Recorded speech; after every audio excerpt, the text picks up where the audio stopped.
আসসালামু আলাইকুম, welcome to my channel the yum platter. আজকের রেসিপি হচ্ছে বিফ কোফতা বিরিয়ানি। তো মজার এই বিরিয়ানি কিন্তু আপনারা যারা এখনও খাননি, আশা করি এইবার আমার এই রেসিপি দেখে অবশ্যই বাসায় বানিয়ে খাবেন এবং পরিবারের সবাইকে খাওয়াবেন।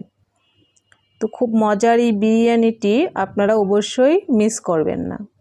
তো চলুন চলে যাই মূল রেসিপিতে। তো বিফ কোফতা বিরিয়ানি রান্না করার জন্য কিন্তু প্রথমে যেটা লাগবে আমাদের বিফ কিমা। তো বিফ কিমা কিন্তু আপনারা সলিড মাংস একটি ব্লেন্ডারে অথবা একটি গ্রাইন্ডারে করে কিমা বানিয়ে নেবেন।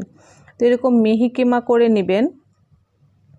আর কোফতার মাংসটা কিন্তু সিদ্ধ করা যাবে না, সরাসরি মাংসটা কাঁচা মাংসটাই কিমা বানিয়ে নিতে হবে।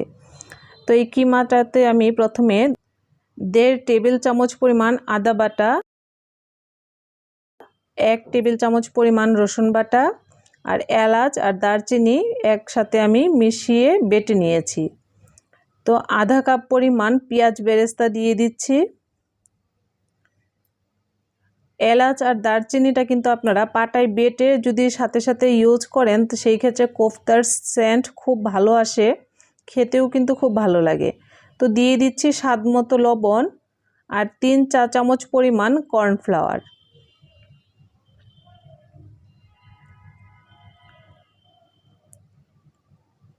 এখন দিয়ে দিচ্ছি কালো গোলমরিচ গুঁড়া, দিয়ে দিচ্ছি 1 চা চামচের 4 ভাগের 1 ভাগ হবে।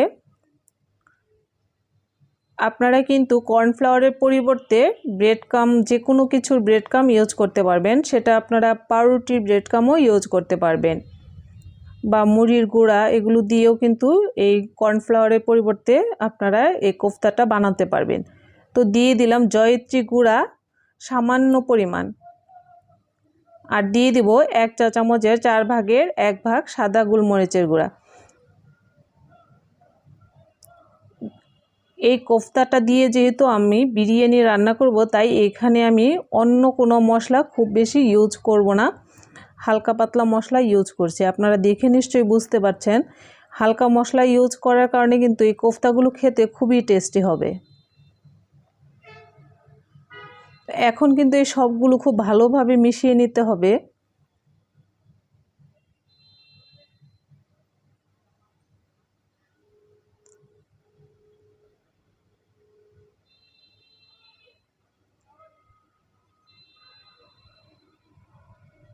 খুব ভালোভাবে কিন্তু আমি এই কিমাটা মিশিয়ে নিলাম। তো এখন এই কিমা থেকে কিন্তু আমি কোফতাগুলো বানিয়ে নেব। তো 1 মুঠ পরিমাণ করে কিমা আমি নিয়ে নিচ্ছি। আমি কিন্তু এইখানে আধা কেজির চেয়ে একটু বেশি পরিমাণে হবে গরুর মাংস নিয়েছিলাম। তো যেহেতু আমার কুরবানির মাংস, তাই এটা মাপা নাই, অনুমান হবে আধা কেজির চেয়ে একটু বেশি হবে বা 1.25 কেজির মতো হতে পারে। তো আমি প্রত্যেকটা কোফতা কিন্তু এরকম মুঠো দিয়ে 1 মুঠ করে কিমা নিয়ে বানিয়ে নিচ্ছি। তো আপনারাও ট্রাই করবেন সবগুলো কোফতা যেন একই সাইজের হয়, তাহলে বিরিয়ানিটা দেখতে সুন্দর লাগবে। তো আমার এখানে মোটামুটি 22টা থেকে 23টার মতো কোফতা হয়েছিল। তো আমি কিন্তু সবগুলো কোফতা বানিয়ে ফেলেছি। এখন চলে যাচ্ছি কোফতাগুলো রান্না করতে। তো 1 কাপ পরিমাণ পেঁয়াজ কুচি গরম তেলে ভেজে নিচ্ছি।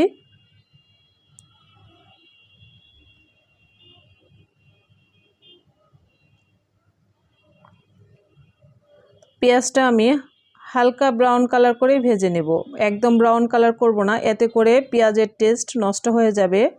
কারণ এই পেঁয়াজটা দিয়ে বিরিয়ানি রান্না হবে, তাই এই পেঁয়াজটা খুব বেশি ভাজা যাবে না। তো এখানে আমি মশলা নিয়েছি, গরম মশলা 4-5টি এলাচের টুকরো দিয়ে দিলাম, 3-4টির মতো লবঙ্গ দিয়েছি, আর 7-8টির মতো কালো গোলমরিচ, 1টি তারামৌরি, জয়ফলের 4 ভাগের 1 ভাগ, 1টি কালো এলাচ আর 4-5টি সবুজ এলাচ। তো সবগুলো এখন আমি দিয়ে দিলাম। তো গরম তেলে এগুলো দিয়ে 1 মিনিট ভেজে নেব। তো 1 মিনিট ভেজে নেওয়ার পর এখানে দিয়ে দিচ্ছি 2 টেবিল চামচ পরিমাণ টক দই। তো টক দইটা কিন্তু আমি পানি ঝরিয়ে ভালোভাবে ফেটিয়ে নিয়েছি। এখন দিয়ে দিচ্ছি 1.5 টেবিল চামচ পরিমাণ বাদাম বাটা, 1.5 টেবিল চামচ পরিমাণ আদা বাটা, 1 টেবিল চামচ পরিমাণ রসুন বাটা। তো এগুলো কিন্তু সবগুলো মশলাই কাঁচা, যার জন্য আমি গরম তেলে এগুলো 30 সেকেন্ড অথবা 40 সেকেন্ডের মতো একটু ভেজে নিচ্ছি। এতে করে কাঁচা ফ্লেভারটা চলে যাবে।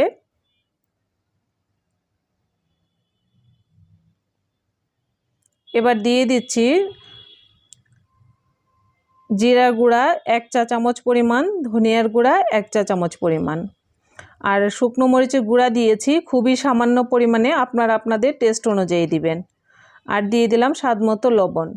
হলুদ গুঁড়া এখানে ইউজ করব না, কারণ আমি বিরিয়ানিটা সাদা রান্না করব, যার জন্য এই শুকনো মরিচের কালার থেকে যতটা কালার হয়। তো এই মশলাটা কিন্তু আমি খুব ভালোভাবে কষিয়ে নেব। দিয়ে দিচ্ছি বেশ কয়েকটি কাঁচামরিচ। শুকনো মরিচের গুঁড়া আমি খুবই কম দিয়েছি, কারণ বিরিয়ানির কালার নষ্ট হয়ে যাবে বেশি করে যদি শুকনো মরিচ দিই, তাই আমি শুকনো মরিচটা খুবই সামান্য দিয়ে কাঁচামরিচের পরিমাণটা একটু বেশি করে দিয়েছি, যাতে করে আমার বিরিয়ানির কালারটা খুব সুন্দর হয়। তো আমি একটু পানি দিয়ে কিন্তু মশলাটা কষিয়ে নিচ্ছি, মাঝে একবার ঢেকেও দিয়েছিলাম।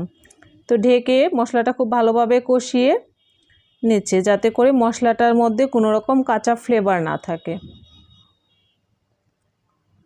এখন কিন্তু আমি কোফতাগুলো রান্না করার জন্য যে পরিমাণ পানি দরকার, আমি 2 কাপ পরিমাণ পানি দিয়ে দিলাম।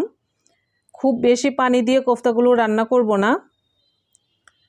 খুব বেশি পানি দেওয়া লাগবে না, তার কারণ হলো কোফতাগুলো সিদ্ধ হতে কিন্তু 8 থেকে 10 মিনিটের বেশি লাগবে না। আর আমরা মাঝারি আঁচে রান্না করলে 2 কাপ পানিতেই কোফতাগুলো খুব সুন্দরভাবে হয়ে যাবে। তো বেশি পানি দিলে অনেকক্ষণ লাগবে এই পানিগুলো শুকাতে, বা কোফতাগুলোর টেস্টও নষ্ট হয়ে যাবে। তো পানিটা দিয়ে কিন্তু আমি ঢাকনা দিয়ে ঢেকে দিয়েছিলাম, যাতে করে একটি বলক চলে আসে। তো বলক চলে আসার পর আমি এখন কোফতাগুলো দিয়ে দিচ্ছি। তো সবগুলো কোফতা আমি দিয়ে দেবো এভাবে। আর কোফতাগুলো দিয়ে কিন্তু খুব জোরে নাড়া যাবে না, খুব জোরে নাড়তে গেলে কোফতাগুলো ভেঙে যেতে পারে। একটু সতর্কতার সাথে কোফতাগুলো নাড়তে হবে। আবার একটি বলক চলে আসলে আর এই কোফতাগুলো ভাঙবে না। যখন সেট হয়ে যাবে কোফতাগুলো, তখন আপনাদের নাড়া দিলেও সহজে ভেঙে যাবে না কোফতাগুলো। তো মিডিয়াম আঁচে কোফতাগুলো কিন্তু আমি 8 থেকে 10 মিনিটের মতো রান্না করেছি। আর অবশ্যই কোফতাগুলো ঢেকে দিবেন। খুব বেশি পানি দিয়ে কোফতা রান্না করার কোনো প্রয়োজন নেই, কারণ এটা গরুর মাংস কিমা দিয়ে রান্না করা হচ্ছে। তো যেহেতু মাংসটা ব্লেন্ডার করা হয়েছে, মাংসগুলো এমনিতেই সফট হয়ে গিয়েছে।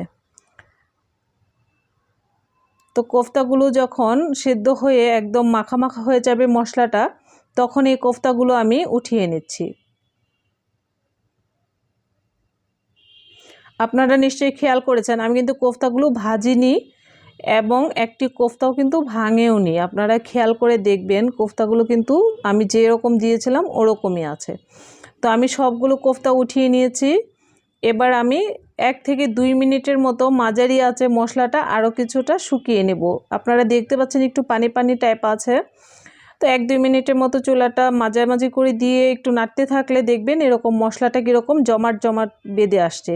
তো ওই পর্যায়ে চালগুলো দিয়ে দিবেন। তো আমি এখানে 2 কাপ চাল, মানে 500 গ্রাম পরিমাণ ধুয়ে পানি ঝরিয়ে রেখেছিলাম। তো সেই চালগুলো দিয়ে দিচ্ছি। অবশ্যই পোলাওয়ের চাল লাগবে, চিনি গুঁড়া অথবা সুগন্ধি যে কোনো চাল দিয়ে আপনারা এই বিরিয়ানিটা রান্না করতে পারবেন। তবে বাসমতি চালের চাইতে সুগন্ধি চাল দিয়ে, আমাদের দেশের যে চালগুলো, এই চাল দিয়ে আপনার এই বিরিয়ানিগুলো খুবই টেস্টি হয় খেতে। তো 5-6 মিনিটের মতো চুলাটা কম করে দিয়ে কিন্তু সেই মশলা দিয়ে আমি চালগুলো ভেজে নিয়েছি। এখন পানি দিয়ে দিচ্ছি। পানিটা কিন্তু আপনারা অবশ্যই মেপে দিবেন। বিরিয়ানি রান্না করতে গেলে পানিটা মেপে না দিলে বিরিয়ানিটা সুন্দর হয় না, বা বেশি নরম হয়ে যেতে পারে, আবার শক্ত থাকতে পারে চালগুলো। তো আমি 3 চা চামচ পরিমাণ আমি 3 চা চামচ পরিমাণ গুঁড়া দুধ অল্প একটু পানিতে গুলিয়ে দিয়ে দিয়েছি। আর বেশ কিছুটা কিশমিশ কুচি করে দিয়ে দিয়েছি, যাতে করে এটার মিষ্টি ফ্লেভারটা বের হয়। আর 1 টেবিল চামচ পরিমাণ ঘি দিয়ে দিলাম। 1 চা চামচ পরিমাণ কেওড়া জল দিয়ে দিয়েছি। আমার কিন্তু যা দেওয়ার, আমি মোটামুটি সব উপকরণ দিয়ে ফেলেছি, এখন শুধু বিরিয়ানিটা হওয়ার অপেক্ষা। তো আমি সবগুলো দিয়ে একটু নেড়ে মিশিয়ে ঢাকনা দিয়ে ঢেকে দিয়েছি। পানিটা যখন পোলাওয়ের চালের গায়ে গায়ে লেগে আসবে তখন আরেকবার ঢাকনাটা খুলে আপনারা নেড়ে কোফতাগুলো দিয়ে দেবেন।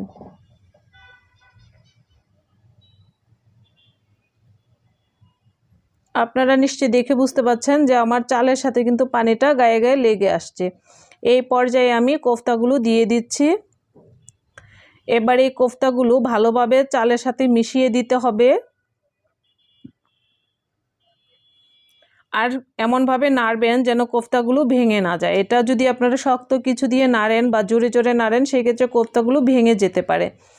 আর এমনিতে একটা দুইটা ভাঙলে কোনো সমস্যা নেই, কারণ আমরা অনেক সময় মাছ রান্না করতে গেলেও কিন্তু একটু একটু ভেঙে যায়। তো এটা টেনশনের কোনো কারণ নেই, শুধু আপনারা খেয়াল রাখবেন যেন খুব বেশি পরিমাণে না ভাঙে। তো আমি কিন্তু ঢাকনা দিয়ে ঢেকে 7-8 মিনিটের মতো রেখে দিয়েছিলাম। তো 7-8 মিনিট পর ঢাকনা খুলে আবারও একটু নেড়ে ওলট পালট করে দিলাম, তাতে করে উপরে চালগুলো নিচের দিকে চলে গেলে খুব সুন্দরভাবে চালগুলো সেদ্ধ হয়ে যাবে। এখন আমি একদম নিচে একটি তাওয়া দিয়ে চুলাটা লো করে দিয়ে 10 মিনিটের মতো দমে রেখে দিয়েছিলাম। তো আমার বিরিয়ানিগুলো কিন্তু কমপ্লিট রান্না করা। এখন আমি পরিবেশন করে নিচ্ছি। আপনারা দেখেই বুঝতে পাচ্ছেন যে আমার চালগুলো খুব সুন্দরভাবে সিদ্ধ হয়েছে এবং ঝরঝরে হয়েছে বিরিয়ানিটি। আর কোফতাগুলো কিন্তু একটা কোফতাও ভাঙেনি। তো আমার এই রেসিপিটি ফলো করলে আশা করি আপনাদের কোফতা বিরিয়ানিগুলো এরকম সুন্দর হবে এবং খেতে খুবই টেস্টি হবে। আর আপনারা বাসায় বানিয়ে খেলে কিন্তু আমাকে অবশ্যই জানাবেন আপনাদের কোফতা বিরিয়ানি কীরকম হলো। তো আমার এই রেসিপি ভালো লাগলে আমার চ্যানেলটি সাবস্ক্রাইব করবেন, পাশে থাকা বেল আইকনটি অন করে দিবেন, তাতে করে আমার যে কোনো রেসিপি আপনাদের কাছে চলে যাবে। তো উপর থেকে একটু পেঁয়াজ বেরেস্তা দিয়ে পরিবেশন করে নিচ্ছি।